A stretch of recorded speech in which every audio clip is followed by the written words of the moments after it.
ચાલુ થઈ ગયો હાલી જાવ ત્યારે કે બધો પ્રકાર કાળ થાય એ થઈ જ જાય ઓટોમેટિક છે હવે એ તો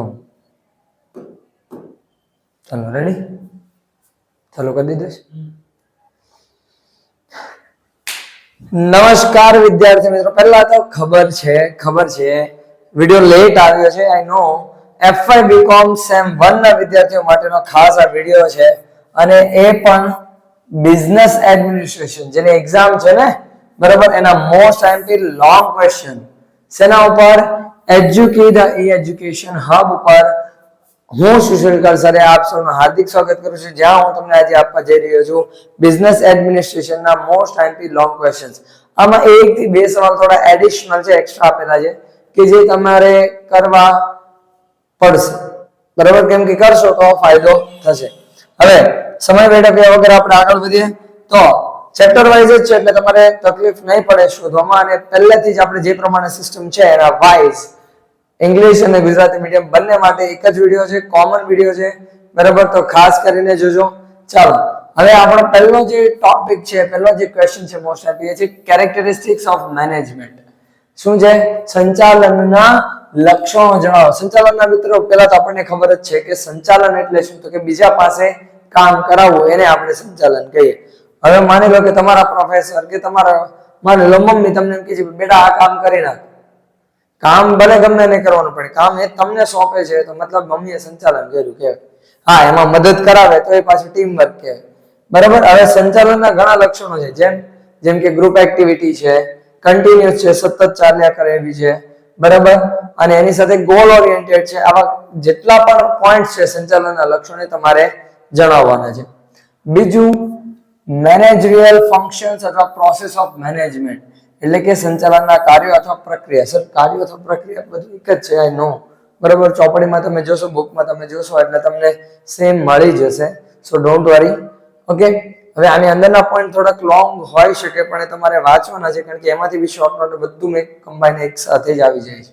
એટલે સંચાલનના જે કંઈ પણ કાર્યો છે બીજા પાસે કાર્ય કરાવવા કે વ્યવસ્થિત કામ થાય બરાબર એની સાથે સાથે બીજી પણ ઘણી બધી વસ્તુઓ છે એ સંચાલનના કાર્યોમાં સમાવેશ થાય છે તમામ પોઈન્ટ તમારે અહીંયા સમજાવવાના રહેશે ત્રીજું જેને આપણે કહીએ છીએ કેરેક્ટરિસ્ટિક્સ ઓફ પ્લાનિંગ પ્લાનિંગ એટલે શું આયોજનના લક્ષણો આપણે બધા પ્લાનિંગ કરીએ છીએ પણ એના લક્ષણો કઈ રીતે ખબર પડે કે અગાઉથી થતું હોય છે પ્લાનિંગ એડવાન્સમાં જ કરવાનું હોય ને આયોજન પહેલેથી કરવાનું હોય બરાબર અને બીજા પણ ઘણા બધા લક્ષણો છે વિદ્યાર્થી મિત્રો આયોજન એક સિમ્પલ ફંડો છે જ્યારે પણ તમે આને આપણે રિયલ લાઈફ એક્ઝામ્પલ થી સમજીએ હવે હમણાં લગ્ન સિઝન ચાલે છે ઘણાની ઘરે પ્રસંગ હશે કે તમારે માની લો કોઈ જગ્યાએ જવાનું છે તો તમે ઓલરેડી પહેલેથી જ તેના માટે પ્રિપેર રહેશો અને પ્રિપેર રહેતા પહેલા પણ તમે જે કમ્પ્લીટલી એનું પ્લાનિંગ કર્યું કે અહીંયાથી આમ જશો આમ થશે તેમ થશે તો આ થયું પ્લાનિંગ અને એને જ આપણે કહીએ છીએ આયોજન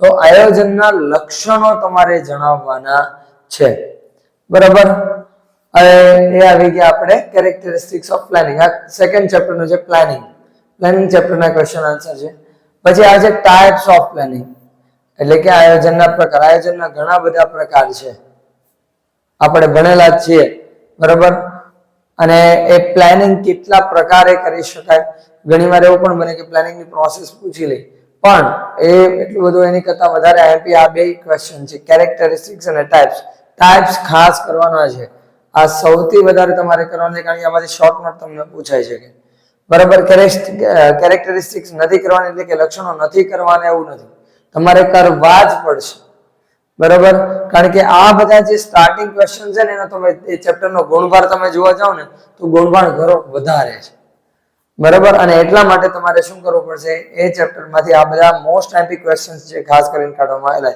એ તમારે કરવા પડશે ચાલો પછી આવે છે પાંચમું importance and limitations of planning ફાયદા અને ગેરફાયદા બરાબર જેને લાભાલાભ તરીકે પણ ઓળખવામાં આવે તમને શું કીધેલું હોઈ શકે કે લાભાલાભ જણાવો તો સમજી જવાનું તમને માની લો કાર્યો કીધા છે તો કાર્યોમાં તમે ફાયદા લખી શકો મહત્વ લખી શકો મહત્વ અને ફાયદા બંને કેવું છે સેમ છે બરાબર એટલે પ્લાનિંગના ફાયદા અને મહત્વના જવાબ એક જ આવશે ગેરફાયદા અલગ પડે છે એને મર્યાદાઓ કહેવાય છે શું કહેવાય છે મર્યાદાઓ, બરાબર.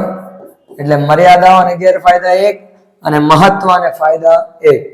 એટલે પ્લાનિંગના જેને આપણે ઇંગ્લિશમાં આપણે કહીએ છીએ ઇમ્પોર્ટન્સ અને advantages both are same and limitations and criticism, ટિપ્પણીઓ આપણે જેને કહીએ છીએ તો એ પણ સેમ જ થાય છે.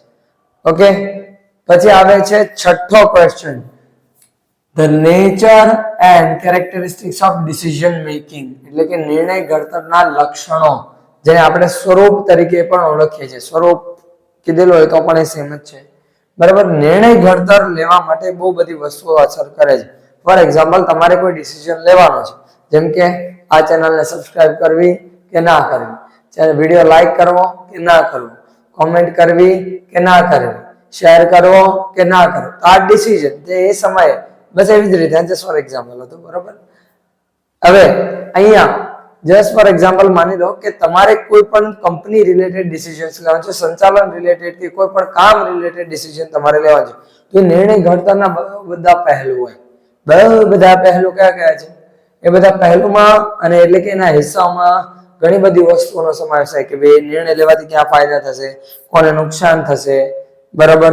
પછી એની સાથે સાથે ફાયદા નુકસાન જ ખાલી ના જોવાના હોય કે નિર્ણય લેવા છે તો કઈ રીતે થશે, કેટલો ટાઈમ લાગશે એપ્લાય થવા, બધી વસ્તુઓ નિર્ણય ઘડતર માટે જરૂરી છે. તમારે બધી વસ્તુઓ ધ્યાનમાં રાખીને નિર્ણય લેવો પડે. હવે એ નિર્ણય ઘડતરના જે લક્ષણો છે, બરાબર, એ તમારે અહીંયા જણાવવાના રહેશે.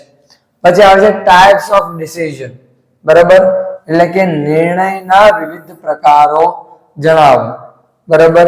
હવે વિવિધ પ્રકારો એટલે આપણને ખબર જ છે ભાઈ ટાઈપ્સ, તો બસ એ ટાઈપ્સ સમજાવવાના છે. અત્યારે હું ડિટેલમાં નથી જતો, બરાબર, કારણ કે આપણી પાસે ઓલરેડી ઓછો સમય છે અને તમારે આઈએમપી ક્વેશ્ચન્સ લખવાના હશે, મને ખબર છે, એટલે વિડીયો ઘણા ભગાવશે, અથવા તો તમે સર કે સર તમે આડા આવો છો, બરાબર, એટલે વધારે ડિટેલમાં અત્યારે આપણે જતા નથી. પછી આવે છે આઠમું, nature or characteristics of organisation, એટલે કે વ્યવસ્થા તંત્ર, જેને પ્રબંધ પણ કહેવાય. વ્યવસ્થા તંત્ર અને પ્રબંધના લક્ષણો જણાવો. જો કે બંને અલગ અલગ છે, બરાબર, એવું માને છે ઘણા. આપણે ચેપ્ટરના નામમાં જ આવે છે વ્યવસ્થા તંત્ર એ પ્રબંધ, બરાબર. તો વ્યવસ્થા તંત્રના એટલે કે ઓર્ગેનાઇઝેશનના લક્ષણો તમારે જણાવવાના રહેશે. હવે લક્ષણો એ આપણને ખ્યાલ જ છે કેટલા છે, બરાબર. ચોપડીમાં આપણને આપેલું છે, જો નથી મળતું તો તમે ચેપ્ટર વાઇઝ ચાલજો, કારણ કે આપણે ઓલરેડી જે ક્વેશ્ચન છે હું ટોટલ 21 ક્વેશ્ચન આપું છું મોસ્ટ ટાઈમ, બરાબર. એમાંથી 20 તો તમારે કરવાના જ છે, એક ક્વેશ્ચન તમને એક્સ્ટ્રા આપેલો છે. હવે અહીંયા જે આ જે 21 ક્વેશ્ચન છે, બરાબર, એક એક બે બે ત્રણ જે ક્વેશ્ચન આઈએમપી છે ચેપ્ટર વાઇઝ છે. એટલે તમે જે ઇન્ડેક્સ આવે ને ચેપ્ટર સ્ટાર્ટ કરીને નીચે તે ટોપિકના નામ લખેલા આવે, પોઈન્ટરના નામ, એમાં જ તમને આના આન્સર મળી જાય. ત્યાંથી તમને ખબર પડી જશે કે ભાઈ કઈ જગ્યાએ આ પોઈન્ટ આપેલો છે, એટલે તમારે ગોતવામાં પણ કોઈ તકલીફ પડશે નહીં, બરાબર. પછી નવમું, process of organisation or steps in organisation.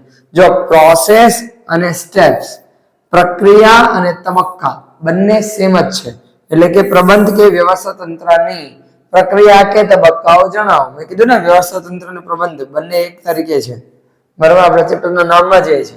તો એના સ્ટેપ્સ કે કઈ રીતે તમે વ્યવસ્થા તંત્ર સ્થાપી શકો કે પ્રબંધ કરી શકો, એ વસ્તુ એના સ્ટેપ, એની પ્રક્રિયા અને તબક્કાઓ, બરાબર, કે એનું રૂપ, બીજા જે કોઈ પણ નામથી કહેવાતું હોય, એ બધું તમારે અહીંયા એક જ સવાલ છે. આ બે માંથી કોઈ પણ રીતે પૂછાય છે, તમને પ્રોસેસ એ કહી શકે અથવા સ્ટેપ્સ પણ કહી શકે, બરાબર. ચાલો પછી આવે છે 10મું, કેરેક્ટરિસ્ટિક્સ ઓફ ડાયરેક્ટિંગ, એટલે કે દોરવણીના લક્ષણો જણાવો. ડાયરેક્ટિંગ અથવા દોરવણી એટલે શું થાય સર? દોરવણીનો મતલબ શું થાય એ તો જણાવો ને. ચલો જણાવી દઈએ. દોરવણી અથવા ડાયરેક્ટિંગ સિમ્પલ ભાષામાં સમજાવો. કોઈ વ્યક્તિ આવ્યો તમારી પાસે, બરાબર, માનો લો તમે રસ્તા પર જાઓ છો, કોઈ વ્યક્તિ તમારી પાસે આવ્યો, રસ્તો કોઈ જગ્યાનો પૂછે અને ખ્યાલ નથી, તમે જે રસ્તો દેખાડો તમે ડાયરેક્ટિંગ આપ્યું કહેવાય, ડાયરેક્ટ કર્યું કહેવાય, ડાયરેક્શન આપ્યું કહેવાય, દોરવણી કરી કહેવાય. આપણે બિઝનેસ લેંગ્વેજમાં સમજીએ, બરાબર. માની લો કોઈ પણ એમ્પ્લોય તમારી પાસે, માની લો મેનેજર તમારી પાસે આવે છે કે સર આ કાર્યનું હવે આ રીતે થઈ ગયું છે, હવે અમારે શું કરવાનું છે, તો એ સમયે જે નિર્ણય તમે લઈને એને જે રીતનું કામની સોંપણી કરો કે હવે આ કામ થઈ ગયું, હવે આને આ રીતે કરો, હવે આ કાર્યને શરૂ કરો, આ કાર્યને બંધ કરો, તો આ જે સ્ટેપ છે ને એને આપણે દોરવણી કહીએ છીએ, જેને આપણે ડાયરેક્ટિંગ તરીકે પણ ઓળખીએ છીએ. બરાબર, એટલે એના લક્ષણો. પછી આવે છે આપણે 12મો ક્વેશ્ચન, કેરેક્ટરિસ્ટિક્સ ઓફ લીડરશિપ, એટલે કે નેતૃત્વ કે નેતાગીરીના લક્ષણો. નેતૃત્વ અને નેતાગીરી બંને સેમ જ છે, બસ એના નામ અલગ અલગ આપેલા છે. બરાબર, કે લીડર કોને કહેવાય, લીડરશિપ કોને કહેવાય આપણને ખબર જ છે. ચલો કોમેન્ટમાં જણાવી શકો છો તમે એક પોઈન્ટ. બરાબર, તેના લક્ષણો, જેમ કે ફોર એક્ઝામ્પલ કહો, નેતાગીરી એટલે કે ભાઈ જે પ્રમાણે કાર્ય આગળ જ હોય હંમેશા. બરાબર, નેતાગીરી મતલબ બધાનો સાથ સહકાર મેળવીને એની સાથે આગળ વધવું, એને આપણે લીડરશિપ કહીએ. બરાબર, આપણે કેજીએફ મૂવી જોઈએ એમાં લીડરશિપ દેખાડેલું છે, બીજી પણ ઘણી બધી જગ્યાઓ પર છે. એટલે આપણે એને શું કહે છે, કેરેક્ટરિસ્ટિક્સ ઓફ લીડરશિપ, નેતૃત્વ કે નેતાગીરીના લક્ષણો જણાવો. પછી આવે છે leadership techniques or styles of leadership, નેતૃત્વની પદ્ધતિઓ કે શૈલીઓ વિશે જણાવો. નેતૃત્વની બહુ બધી રીત છે, પદ્ધતિઓ છે, શૈલીઓ છે, એ બહુ બધી પદ્ધતિઓ તમારે થાય. બરાબર, હવે લીડરશિપ તમારે કરવી તો બહુ બધી રીતે છે, ભાઈ તમે આગળ ચાલો. બરાબર, પછી બીજી પણ ઘણી બધી વસ્તુઓ છે. ફોર એક્ઝામ્પલ માની લો કે તમે આગળ થઈને એક કાર્યની શરૂઆત કરીને તમે લીડરશિપ કરી શકો, અથવા બરાબર કે પછી તમે એ વ્યક્તિને માર્ગદર્શન આપીને કરી શકો. આ રીતે પણ આપણે લીડરશિપ કરી શકીએ. તો નેતૃત્વની જેટલી પણ પદ્ધતિ આપણી બુક્સમાં જેટલી આપેલી છે એ તમારે લખવાની છે, બાકી બહારનું એડ નથી કરવાનું. બરાબર, ચાલો 14મું, કેરેક્ટરિસ્ટિક્સ ઓફ કોઓર્ડિનેશન, એટલે કે સંકલનના લક્ષણો જણાવો. સંકલન, કોઓર્ડિનેશન, જે આપણે કામ કરીએ ને, બરાબર, એ કામ કરતી વખતે જે ખાસ કરીને જરૂરી હોય ને એ છે કોઓર્ડિનેશન. બરાબર, એટલે અહીંયા એક કોઓર્ડિનેશન અને હા એક તફાવત, કોઓર્ડિનેશન અને કોઓર્ગેનાઇઝેશન. બરાબર, આ બે વસ્તુ, સોરી, કોઓર્ડિનેશન અને કોર્પોરેશન, આ બંને વસ્તુનો કદાચ તફાવત તમને શોર્ટ નોટ તરીકે પૂછી શકે. બરાબર, તો એ પણ ખાસ કરીને જજો. પછી 15મું છે ટેકનિક્સ ફોર, એ ખાલી તમારે આમાં કોઓર્ડિનેશન અને કોઓપરેશન નો તમારે તફાવત જોવાનો રહેશે પોઈન્ટ, બાકી તમને ખ્યાલ આવી જશે. ટેકનિક્સ ફોર ઇફેક્ટિવ કોઓર્ડિનેશન, કે અસરકારક સંકલનની પદ્ધતિઓ સમજાવો. અસરકારક સંકલન માટે જરૂરી જે કંઈ પણ કાર્ય છે, જે કંઈ પણ પદ્ધતિથી તમે બહુ સારી રીતે કોઓર્ડિનેશન કરી શકો એમ છો, એ બધા જ પોઈન્ટ્સ આવ્યા, એ બધી જ મેથડ્સ તમારે અહીંયા સમજાવવાની રહેશે. 16મું, કેરેક્ટરિસ્ટિક્સ ઓફ એન્ટરપ્રેનર, ઉદ્યોગ સાહસિકના લક્ષણો સમજાવો. એન્ટરપ્રેનર કોને કહેવાય? સૌથી પહેલા તો ઉદ્યોગ સાહસિક એટલે શું? જે નવા નવા આઈડિયા સાથે જે વ્યક્તિઓ છે એના દ્વારા થઈને અથવા તો કોઈ પણ પ્રકારના નવા વિચારને એ ઉદ્યોગમાં પરિવર્તન કરવાનું કામ કરે એને આપણે ઉદ્યોગ સાહસિક કહીએ, સિમ્પલ લેંગ્વેજની અંદર. ફોર એક્ઝામ્પલ, મારી પાસે કોઈ આઈડિયા છે પણ મારી પાસે મેથડ નથી કઈ રીતે એને એપ્લાય કરવું, અને જે વ્યક્તિ પાસે મેથડ છે એ આઈડિયા ગોતે છે, આઈડિયાની સાથે શું કરે, મર્જ કરીને પોતાનું જે બિઝનેસ સ્ટાર્ટ કરે છે એને આપણે શું કહીએ છીએ? એન્ટરપ્રેનર કહીએ છીએ. જો એન્ટરપ્રેનર અને એન્ટરપ્રેનરશિપ બંને અલગ અલગ છે. બરાબર, અને ત્રીજો એક નામ છે એન્ટરપ્રેનરશિપ ડેવલપમેન્ટ, જે આપણે મોસ્ટ એમ્પી ક્વેશ્ચનમાંથી એક છે. જો અહીં આવી ગયું, કેરેક્ટરિસ્ટિક્સ ઓફ એન્ટરપ્રેનરશિપ ડેવલપમેન્ટ, કે ઉદ્યોગ સાહસિકતા વિકાસના લક્ષણો. બરાબર, કે કઈ રીતે એન્ટરપ્રેનરશિપ નું ડેવલપમેન્ટ થાય છે એ એના જે આપણે કેરેક્ટરિસ્ટિક્સ કહેવાય કે ભાઈ હા ખબર પડે કે ઓકે એન્ટરપ્રેનરશિપ ડેવલપમેન્ટ થઈ રહ્યું છે. બરાબર, એ તમારે જણાવવાના રહેશે. પછી 18મું, નીડ્સ ઓર રીઝન્સ ફોર એન્ટરપ્રેનરશિપ ડેવલપમેન્ટ, કે જરૂરત શું છે ઉદ્યોગ સાહસિકતા વિકાસની જરૂરિયાતો કે કારણો જણાવવાના છે તમારે. કારણો અને શું છે? જરૂરિયાતો. બંને ગમે એક જ છે. ઓકે, પછી આવે છે 19મો, પ્રોસેસ ઓફ એન્ટરપ્રેનરશિપ ડેવલપમેન્ટ, ઉદ્યોગ સાહસિકતા વિકાસના તબક્કાઓ સમજાવો. તબક્કાઓ એટલે કે અહીંયા પ્રોસેસ, પ્રક્રિયા. બરાબર, પ્રોસેસ આપેલો છે એટલે અહીંયા આપણે લખી દઈએ પ્રક્રિયા. બરાબર, પછી અથવા એને પદ પણ કહેવાય, પદ મતલબ સ્ટેપ. ઓકે, તો બધું એક જ છે. 20મું, એલિમેન્ટ્સ ઓફ ડિજિટલ પ્રેઝન્સ, એટલે કે ડિજિટલ હાજરીના તત્વો, ઘટકો કયા છે જે ડિજિટલ પ્રેઝન્સ ને ડિજિટલ હાજરીને બરાબર આપણે ખાસ કરીને કહેવામાં આવે છે. આ ડિજિટલ હાજરીમાં એટલા માટે લખેલું છે, હાજરી શબ્દ પ્રેઝન્સ નો ચાલો થાય, પણ ડિજિટલ એટલા માટે કારણ કે તમારે યુનિવર્સિટીની એક્ઝામની અંદર પણ ડિજિટલ વર્ડ જ યુઝ કરવામાં આવેલો છે, ગુજરાતીમાં પણ અને ઇંગ્લિશની અંદર પણ. બરાબર. અને last, importance of digital presence. આ શા માટે જરૂરી? જો આમાં એલિમેન્ટ્સ છે અને આમાં ઇમ્પોર્ટન્સ છે. બરાબર. ડિજિટલ હાજરીનું મહત્વ કે શા માટે ડિજિટલાઇઝેશન વાઇઝ કે આપણે આમ જોઈએ તો ડિજિટલ પ્રેઝન્સ જરૂરી છે. બરાબર. આ હતા આપણા મોસ્ટ આઈપી 20 to 21 ક્વેશ્ચન. બરાબર, કે જે તમારે ખાસ કરીને જવાના છે. અને વિદ્યાર્થી મિત્રો, આજના વિડીયોમાં આપણે એટલું જ. હવે મળીશું નેક્સ્ટ વિડીયોમાં, અને આ વિડીયોને તમારા FY BCom Sem 1 ના એ વિદ્યાર્થી સાથે શેર કરો કે જેને બિઝનેસ એડમિનિસ્ટ્રેશન ની એક્ઝામ છે અને એની પાસે આઈપી ક્વેશ્ચન નથી અને એ ભાઈ માથા પકડીને બેઠા છે કે ભાઈ હવે કરવું તો કરવું શું, વાંચવું તો વાંચવું શું. બરાબર. તો ચાલો હવે મળીશું આપણે નેક્સ્ટ વિડીયોમાં. ત્યાં સુધી enough four today and have a great day.